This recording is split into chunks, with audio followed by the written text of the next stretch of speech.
comprendre le thyristor. Le monde de l'électronique repose sur des composants essentiels qui permettent de manipuler, contrôler et transformer le courant électrique. Parmi eux, le thyristor joue un rôle crucial dans les applications de puissance et de commande. Dans cet exposé, nous allons explorer ce qu'est un thyristor, son fonctionnement, ses différents types, ainsi que ses applications pratiques. Nous terminerons par des conseils pour l'intégrer dans vos projets électroniques. Qu'est-ce qu'un thyristor? Un thyristor est un composant électronique semi-conducteur à 4 couches, formé d'une alternance de matériaux de type P et N, PN. Ce dispositif est conçu pour fonctionner comme un interrupteur électronique à semi-conducteur capable de contrôler de grandes quantités d'énergie électrique. Son nom est issu de la combinaison des termes valve ou porte et transistor. La principale caractéristique d'un thyristor est qu'il peut rester bloqué, non conducteur, jusqu'à ce qu'un signal d'activation soit appliqué à sa gâchette ou quête. Une fois activé, il devient conducteur et y reste tant que le courant qui le traverse reste supérieur à un seuil appelé courant de maintien. Structure et symbole. La structure interne d'un thyristor est basée sur 4 couches semi-conductrices alternées PNPN. Les 3 bornes principales du thyristor sont l'anode A, borne positive par laquelle entre le courant principal, la cathode K, borne négative par laquelle sort le courant principal, la gâchette G, borne de commande qui permet de déclencher le passage en mode conducteur. Le symbole électrique du thyristor est représenté par une flèche dirigée de l'anode vers la cathode avec une connexion pour la gâchette. Le fonctionnement du thyristor. Le fonctionnement d'un thyristor repose sur son comportement bistable.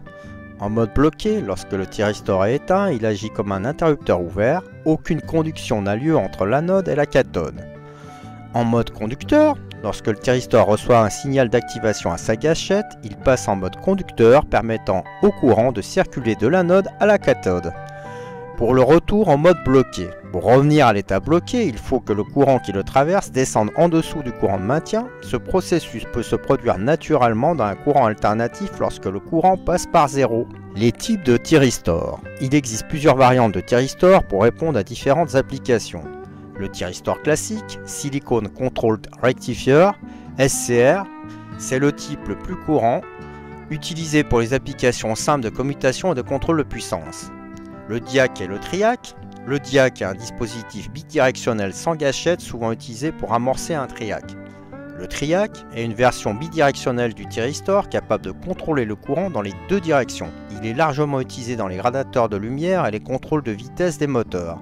Le GTO, Get Turn Off Thyristor, ce type de thyristor peut être éteint en appliquant un signal approprié à sa gâchette. Les thyristors à commutation rapide, conçus pour des applications nécessitant des vitesses de commutation élevées.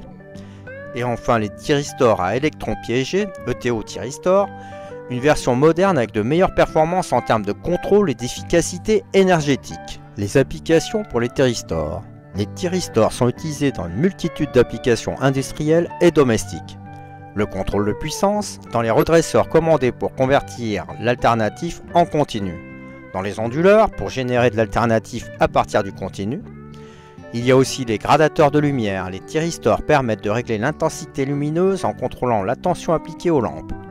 Les commandes de moteur, ils sont employés pour contrôler la vitesse et le couple des moteurs électriques. Les disjoncteurs et protection, les thyristors sont utilisés dans les circuits de protection pour interrompre le courant en cas de surcharge. La transmission d'énergie à haute tension en courant continu, HVDC, les thyristors jouent un rôle essentiel dans les convertisseurs d'énergie alternative continue dans ces systèmes. Les avantages et inconvénients. Avantage, une haute capacité de puissance, les thyristors peuvent contrôler des courants et des tensions très élevées. La robustesse, ils sont résistants aux variations de température et aux chocs électriques. L'efficacité énergétique, ils permettent de minimiser les pertes. Les inconvénients, un contrôle limité. Une fois activés, ils ne peuvent pas être éteints sans une diminution du courant. Une sensibilité aux surtensions, ils peuvent être endommagés par des pics de tension non contrôlés.